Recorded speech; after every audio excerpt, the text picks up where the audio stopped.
In 2026, you could follow every airport rule you've ever known. Show up early, have a valid ticket, smile at the gate agent, and still be denied boarding without anyone officially telling you what you did wrong. Because that's exactly what's already starting to happen, quietly behind the scenes. And most frequent flyers have absolutely no idea it's coming. And no, this isn't about obvious things like oversized bags or expired passports. This is about a completely new layer of airport boarding rules rolling out in 2026 that don't look like rules at all. They feel more like invisible tripwires. And the scary part is that airlines and airports aren't announcing them loudly. They're baking them into systems, behaviors, and algorithms. And unless you know what to watch for, you'll walk straight into them thinking everything is fine. Because airports in 2026 are no longer just physical spaces, they're behavioral environments. And every move you make is being quietly evaluated, timed, scored, and flagged long before you ever hear your boarding group called. See, for years, frequent flyers thought status protected them. That experience made them immune, that knowing the airport rhythm was enough. But 2026 flips that idea upside down, because the new boarding reality isn't about loyalty anymore. It's about predictability, compliance, and digital trust. And airlines now care less about how often you fly and more about how clean your travel behavior looks to their systems.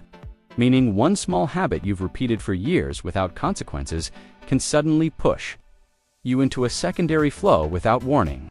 Like hovering too close to the gate before boarding is called, which used to be normal, even smart, but is now being interpreted by crowd management AI as congestion risk. Or switching seats with a companion at the last second, which feels harmless, but triggers last-minute manifest discrepancies that flag your reservation for review. Or scanning your boarding pass too early, stepping back, then scanning again, something millions of people do every day. But in 2026, this can register as an anomaly that slows the boarding algorithm and quietly bumps you into a manual verification lane. And here's where it gets uncomfortable. Because once you're flagged, you're no longer moving with the crowd. You're moving against the system, and the system does not like friction. Airports are under massive pressure to speed up boarding times, reduce gate delays, and prevent viral incidents. So instead of confronting passengers, they're designing rules that remove problems silently, meaning you don't get yelled at, you don't get fined, you just don't get boarded. And you're left standing there confused, watching the plane push back, wondering how someone with less status in a later boarding group got on while you didn't.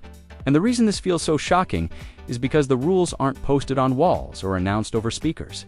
They're behavioral expectations embedded in tech, like how long you linger after your group is called, how quickly you respond to boarding prompts.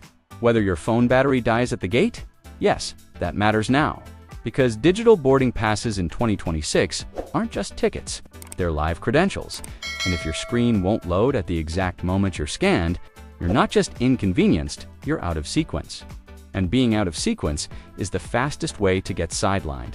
And frequent flyers are especially vulnerable because they're comfortable. They multitask, they assume flexibility.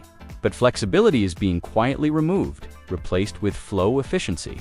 And airlines don't explain this because explaining it creates Instead, they normalize it through design, like staggered boarding lanes that look optional but aren't, or biometric boarding gates that don't beep when they reject you, they just stay closed, calmly, forcing you to step aside while the line moves on without you.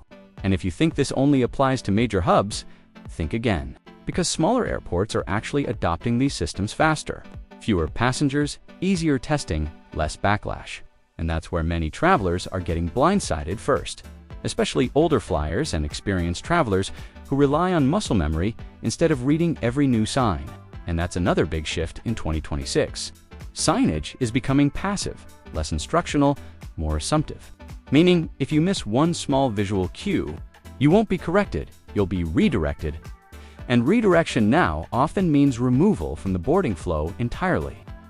And then there's the issue nobody is openly talking about. Soft compliance scoring, which isn't a credit score, isn't official, but absolutely exists. Built from things like how often you ask agents to override rules, how frequently you change seats, how many times your carry-on gets tagged at the gate, how often you board last, how often you rush the podium with quick questions. And none of these individually get you in trouble, but together they build a profile. And in 2026, that profile influences how much margin of error you're given when things get tight. Like during oversold flights, weather delays, or equipment swaps. And when airlines have to choose who gets flexibility and who doesn't, they're no longer guessing. They're consulting systems that quietly say who fits the flow and who disrupts it. And if you're labeled as friction, even unintentionally, you feel it instantly. Suddenly, your boarding group disappears from the screen. Suddenly, you're told to wait just a moment. Suddenly, your seat is reassigned. And no one explains why, because from their perspective, the system already did. And this is why so many frequent flyers in 2026 are going to feel betrayed. Because they did nothing wrong in the old sense, but the old sense no longer applies. Airports are being rebuilt around predictability, not patience. And the final shock comes when travelers realize that arguing doesn't help anymore. Raising your voice, quoting policies, showing screenshots, it all works against you. Because conflict is now categorized as risk, and risk is filtered out, not debated. And the smartest travelers in 2026 won't be the loudest or the most experienced. They'll be the quietest, the most observant, the ones who move exactly when prompted and not a second before or after, who keep their phones charged, their documents static, their behavior boring, because boring is the new gold standard, and that's the part no one is warning you about. That to survive airport boarding in 2026, you don't need better hacks, you need better discipline. You need to unlearn habits that once made travel smoother and replace them with habits that make you invisible to the system. Because in the new era of flying, the safest passenger isn't the one who knows the rules. It's the one who blends into the algorithm.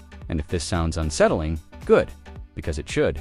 And if you're flying next year without understanding these shifts, you're not just risking inconvenience, you're risking being quietly left behind. And that's exactly why Golden Age Travel Tips exists. To expose what airlines won't say out loud before you learn it the hard way. At the gate, watching your plane disappear.